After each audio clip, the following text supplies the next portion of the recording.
Asa, jeg hedder Mikkel, og jeg kunne godt tænke mig at fortælle dig om årstiderne på jorden, og så hvorfor vi har årstider, og så vil jeg gerne forklare lidt om forskel på nat og dag, og så vil jeg gerne forklare lidt om solens vinkel på planeten. Og så vil jeg til sidst snakke om Venus og Uranus samt længden på den nat og dag og årstiderne på de planeter. Vi skal også starte et sted. Årstider på jorden. Årstider på jorden. Hvorfor har vi dem egentlig? Det der sker er, når vi har en årstid på jorden, det vil sige... lad mig først sige det. Grunden til, at vi har årstider på jorden, og vi selvfølgelig tager både vinter og sommer her i Danmark, for eksempel, lad os bare tage det ud fra Danmark, det er, at jorden har en rotation rundt om solen, som vi kan se på den her illustration, som bliver lavet, som vi bruger. Som vi kan se er, at solen, den roterer rundt. Jorden roterer rundt om solen, og det kører jo egentlig stille og roligt. Det der så sker, det er, at den roterer ikke kun rundt om solen. Det der sker også er, at den har en indikationsangle, som det hedder igen, som simpelthen viser, at ikke nok med den drejer rundt om solen, det er, at den også drejer rundt om sig selv. Det der så gør, hvis vi nu tager det ud fra Danmark, det er, hvis vi nu for eksempel, stopper vi den lige her, eksempel er på den her side her, venstre side af solen, så er det forår i Danmark, hvis vi tager krydset det også. Så kan vi se det på grund af, at solen hælder mere, nordhalvkuglen hælder mere mod solen, så vil sige, at solens stråler rammer med en mere lige vinkel, og derfor er det varmere i Danmark for eksempel. Så hvis vi for eksempel gør lidt mere indikation, så kan vi se, at det næsten rammer lige på, og derfor er solen også højere på planeten, så er solen også højere på himlen, fordi den rammer os med en mere lige vinkel på.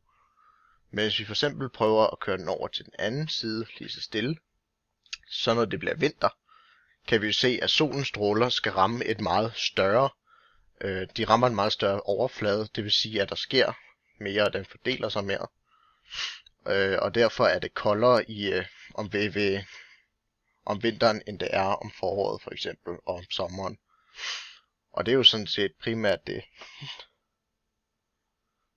Så vil jeg sige lidt om højden, det har jeg jo lidt allerede gjort. Som du kan se her, så hvis vi nu kører den lidt videre, så på grund af at vores sol, eller planet, hælder mere væk fra den nordlige halvkugle, eller mere væk fra solen, så vil solstrålerne ramme med en meget mere skarp vinkel direkte på jordens overflade. Og det er derfor, at solen skal sprede sig over et meget længere overflade, og det er simpelthen det, der gør, at det bliver koldere, fordi den solen skal sprede sig så meget mere.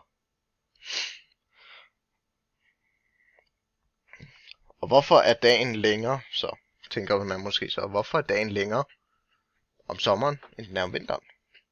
Det kan jeg fortælle jer ved at sige, at som vi kan se på den her model, hvis vi lige starter den igen, det er, at solen kører meget lavere hen over jordens overflade, og rammer jordens overflade meget mindre, når det er vinter.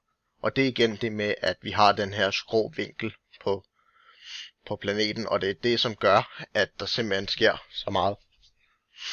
At der simpelthen ikke er så meget sol om vinteren, og der er derfor, hvis vi nu rykker den hele vejen over til sommeren igen, så kan du se, at solen den er meget højere, så den rammer meget bedre.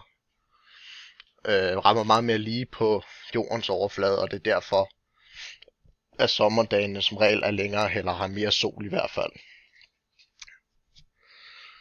Men hvad så, hvis vi har taget Venus, eller for at sige Uranus? Hvad vil der så ske? Venus er jo lidt anderledes end jorden, det kan vi jo roligt sige, men den bliver jo stadig kaldt for vores tvilling. Det er fordi, den har engang mindet utrolig meget om jorden, viser vores forskellige forsøg og sådan noget, hvis vi simpelthen tager Venus på. Men det forskellen er, at den er simpelthen så langt væk, og den roterer sig knap nok. En rotation for Venus er 223 dage lang. Altså, det er jo sindssygt, og det er bare så sindssygt varmt, og der sker ikke en skid. Og det er det samme, som sker på Uranus. Den er så en komplet modsat af Venus. Det er simpelthen, at den er så kold, at der er ikke andet end is, og på Venus er der ikke andet end gasser, og der er varmt. Årstider på Venus og Uranus er jo meget forskellige. Der er ikke rigtig nogen årstider på Venus, eftersom at det igen, den har ikke nogen Den roterer ikke som sig selv, og den kører egentlig bare i det samme tempo hele vejen rundt, og det er bare varmt. Der er bare varmt hele tiden. Uranus er jo lidt mere specielt. Der har vi oplevet med nogle forskellige teorier og zoner, vi har sendt ud, at der er forskel. At der simpelthen er årstider derude, men de sker så sjældent, at det er simpelthen... Altså, det er jo ikke til at... man siger, der ikke er nogen årstider. Og det er jo egentlig det, jeg havde at fortælle. Jeg håber, du kan lide det.